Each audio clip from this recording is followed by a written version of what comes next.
Hello friends, welcome back to my YouTube channel Narayan creation. তো friends, আমরা আবার এসে গেছি একটি খুব সুন্দর ট্রেন্ডিং স্ট্যাটাস এডিটিং নিয়ে। তো তোমরা যদি এই ভিডিওটি বানাতে চাও নিজের ফটো দিয়ে কিংবা অন্য কারো ফটো দিয়ে, তাহলে ভিডিওটি স্কিপ করবে না, প্রথম থেকে শেষ অবধি মন দিয়ে দেখবে। আর যদি ভিডিওটি ভালো লেগে থাকে তাহলে একটি লাইক ও কমেন্ট নিশ্চয়ই করে দেবে। তো ফ্রেন্ডস, চলো শুরু করছি কীভাবে ভিডিওটি বানাবে। তার আগে বলি, তোমরা যদি আমার চ্যানেলে নতুন হয়ে থাকো তাহলে চ্যানেলটিকে সাবস্ক্রাইব করে দিয়ে পাশ থাকা বেল আইকনটি ক্লিক করবে। আর ভিডিওটি যদি ভালো লেগে থাকে তাহলে একটু লাইক ও কমেন্ট নিশ্চয়ই করে দেবে।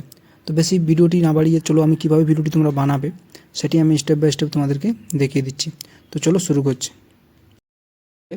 একটি অ্যাপসের দরকার পড়বে, যেটির নাম হচ্ছে এলাইট মোশন অ্যাপ। তো এলাইট মোশন অ্যাপটাতে চলে যাবে। আর যদি তোমাদের এলাইট মোশন অ্যাপটা না থেকে থাকে তাহলে ওটা তোমরা আমার টেলিগ্রাম চ্যানেলে পেয়ে যাবে, ওখানে পিন করা আছে। তো ওখান থেকে ডাউনলোড করে নেবে। তো ডাউনলোড করে নেওয়ার পরে দেখো এখানে শেক ইফেক্ট প্রজেক্ট আর বিটমার্ক প্রজেক্ট। তো এই দুটি প্রজেক্ট তোমরা আমার ভিডিওর ডিসক্রিপশন বক্সে এই দুটি প্রজেক্টের লিঙ্ক পেয়ে যাবে। তো এই দুটি প্রজেক্টের লিঙ্কে XML যে লিঙ্কগুলো থাকবে ওই XML লিঙ্কে ডাউনলোড করে নেবে, তারপর শেয়ার করে এলাইট মোশন অ্যাপসে চলে আসবে। তো আনার পরে তোমাদেরকে কী করতে হবে, শেক ইফেক্ট প্রজেক্টটি দেখো দেখিয়ে দিচ্ছি। এরকমভাবে বহুতই সিম্পল থাকবে। আর তারপর তোমাদেরকে আমি বিটমার্ক প্রজেক্টটি দেখিয়ে দিচ্ছি এরকমভাবে। আমারটা দেখো সব কিছু ম্যাটেরিয়ালের সাথে কমপ্লিটলিভাবে দেখাচ্ছে, কিন্তু তোমরা যেহেতু XML ডাউনলোড করবে তাই ফটোগুলো তোমাদের দেখাবে না, শুধু এইভাবে লেয়ারগুলো থেকে যাবে। তো এইগুলোতে তোমরা কীভাবে ভিডিওটি বানাবে আমি তোমাদেরকে দেখিয়ে দিচ্ছি। তো প্রথমে বলি যে এই ভিডিওটিতে যতগুলো ম্যাটেরিয়াল লাগবে অল ম্যাটেরিয়াল তোমরা আমার টেলিগ্রাম চ্যানেলে পেয়ে যাবে। আমার ভিডিওর ডিসক্রিপশন বক্সে আমার টেলিগ্রাম চ্যানেলের লিঙ্ক দেওয়া আছে, ওই লিঙ্কে টাচ করে তাড়াতাড়ি জয়েন হয়ে যাও আমার টেলিগ্রাম চ্যানেলে, ওখানে তোমরা অল ম্যাটেরিয়াল পেয়ে যাবে। তো চলো বেশি কথা না বাড়িয়ে তোমাদেরকে আমি ভিডিওটি শুরু করছি। আর যদি চ্যানেলে নতুন হয়ে থাকো তাহলে চ্যানেলটিকে সাবস্ক্রাইব করে দিয়ে পাশ থাকা বেল আইকনটি ক্লিক করো। তো দেখো প্রথমে কি করবে, এখানে দেখো যে ফটোগুলো আছে এই ফটোগুলো তোমাদের সব থেকে প্রথমে একটা একটা করে অ্যাড করতে হবে।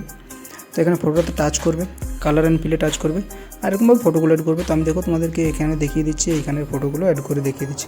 এগুলো তোমাদেরকে দেখো এই উপরেরটা খালি রাখবে, নিচেরটাতে ফটো অ্যাড করতে হবে। আর এখানে দেখো উপরেরটাতে ফটো অ্যাড করবে, নিচেরটা খালি রাখবে। তো এইগুলোতে সিম্পলি ফটো অ্যাড করবে।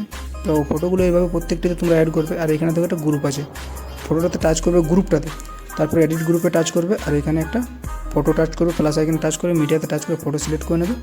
আর ফটোটা এইভাবে ফটোটা থাকবে। তো এটাকে হোল্ড করে নিয়ে এইভাবে নিচের দিকে নিয়ে আসবে। তো এইভাবে ফটোটা সিলেক্ট হয়ে যাবে। তো নেক্সট তোমাদের একটার পর একটা আমি প্রত্যেকটি ফটো তোমাদের সিলেক্ট করে দেখিয়ে দিচ্ছি। দেখো এইখানে একটা ফটো দেখো আমি সিলেক্ট করে দেখিয়ে দিচ্ছি। তো নিচের দিকে এলাম, আসার পর এখান থেকে এই নুলটা প্রথমে ছেড়ে দিতে হবে, নিচের দুটো ফটো অ্যাড করতে হবে। ফটোটাতে টাচ করলাম, কালার অ্যান্ড ফিলে টাচ করলাম, আর এইখানে টাচ করে ফটো সিলেক্ট করে নিচ্ছি। তো এখানে প্রথমে আমি ফাইলটা সিলেক্ট করে নিচ্ছি। দেখো তো এখানে আমি একটা ফটো সিলেক্ট করে নিলাম এই ফাইলটাতে। আর এরপর এখানে এই ফটো টাচ করলাম, উপরে প্লাস আইকন আছে ওখানে টাচ করে নিলাম।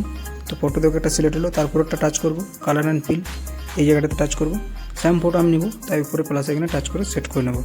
তো দেখো এইভাবে ফটোটা সেট হয়ে যাবে। এরপর নেক্সট পরের যেগুলো ফটো আছে প্রত্যেকটি ফটোকে এরকমভাবে দেখো এখানে দুটো ফটো আছে, দুটো ফটো আমি একই ফটো নেব। তোমরা চাইলে তোমাদের ইচ্ছে মতো আলাদা নিতে চাইলে নিতে পারো। দেখো এখানে আরেকটি ফটো আমি অ্যাড করে দেখিয়ে দিচ্ছি। এখানে দেখো এইখানে ফটোটাতে টাচ করবে, কালার অ্যান্ড ফিলে টাচ করবে, এই জায়গাটাতে টাচ করবে, আর এখানে একটা ফটো সিলেক্ট করে নেবে নিজের পছন্দ মতো যে কোনো ফটো। তো আমি এখানে যেহেতু লালটা নিয়েছি তাই লালটাই সিলেক্ট করে নিলাম, আর উপরে প্লাস আইকনে টাচ করে দিলাম। তো দেখো এবার ফটোটা যদি সেট না হয়ে থাকে তাহলে ফটোটাতে টাচ করবে, উপরে 3 ডটে টাচ করবে, আর ফিল কম্পোজিশন এরিয়ায় এভাবে সিলেক্ট করে নেবে। তো দেখো এভাবে প্রত্যেকটা ফটো সেট হয়ে যাবে। তো দেখো ভিডিওটি এরকম সেট হয়ে যাবে যে উপরে এইগুলো তোমাদের কিছু সেট করতে পারবে না, এগুলো যেমন আছে এটা থাকতে দেবে, এগুলোতে ফটো অ্যাড করবে না। তো এইভাবে ভিডিওটি কমপ্লিট হওয়ার পরে এখানে দেখো একটা লিরিক্স পেয়ে যাবে। তো দেখো এখানে লিরিক্সটা আছে, টাচ করবে, এডিট টেক্সটে টাচ করবে। তো এখানে দেখো লিরিক্সের বৃষ্টি বানানটা ভুল আছে, এটা কী করবে, কাট করবে, আর এখানে আমি ঠিক করে লিখে দিচ্ছি বৃষ্টি বানানটা ঠিক করে নিই। তোমাদের কোনো ভুলভাল থাকলে ঠিক করে নেবে। তো এভাবে দেখো ঠিক হয়ে গেলো। এরপরে যেটি করতে হবে, এডিট টেক্সটে গিয়ে লিরিক্সটা ঠিক করলে, আর এই জায়গাটা থেকে ফন্টটা সিলেক্ট করে নেবে, আর এই জায়গা থেকে সাইজটা, তারপরে এই জায়গাটা থেকে কালারটা সিলেক্ট করে রাইট চিহ্নতে টাচ করে দেবে। তো এখানে দেখো লিরিক্সটারও কাজ হয়ে গেলো। এরপরে তোমাদের ব্যাক করে আসতে হবে শেক ইফেক্ট প্রজেক্টে। তো শেক ইফেক্ট প্রজেক্টে আসার পরে দেখো এখানে একটা একটা করে সিলেক্ট করে নেবে চোখগুলো। তো এইভাবে সিলেক্ট করে নিলাম, আর এই জায়গাটাতে আবার টাচ করব, আর কপি 6 লেয়ার করে নেব, আর ব্যাক করে বিটমার্ক প্রজেক্টে চলে আসবো, আর এই জায়গাটাতে আবার টাচ করে পেস্ট 6 লেয়ার করে নেব। আর এইভাবে ভিডিওটি দেখো কমপ্লিট হয়ে গেল। তো কমপ্লিট হয়ে যাওয়ার পরে তোমাদের নেক্সট যে কাজটি করতে হবে, উপরে সার্চ চিহ্ন আছে ওখানে টাচ করবে, আর এইখান থেকে এক্সপোর্ট করার আগে তোমরা চাইলে, দেখো আমি দেখিয়ে দিচ্ছি, সরি, এক্সপোর্ট এই জায়গাটাতে এরোটা থেকে তোমাদের কোয়ালিটির সুবিধা মতো নিয়ে নেবে, এইখান থেকে বাড়া কমা করে নিতে চাইলে করতে পারো। তারপর এক্সপোর্ট লেখাটাতে টাচ করে ভিডিওটিকে সেভ করে নেবে। তো ধন্যবাদ বন্ধুরা আমার ভিডিওটি শেষ পর্যন্ত দেখার জন্য। আবার আসবো নতুন নতুন ভিডিও নিয়ে। তো চ্যানেলে নতুন হয়ে থাকলে চ্যানেলটিকে সাবস্ক্রাইব করে দিও আর পাশে থাকা বেল আইকনটি ক্লিক করে দিও। আর ভিডিওটি ভালো লেগে থাকলে একটি লাইক ও কমেন্ট নিশ্চয়ই করে দিও। চলো টাটা।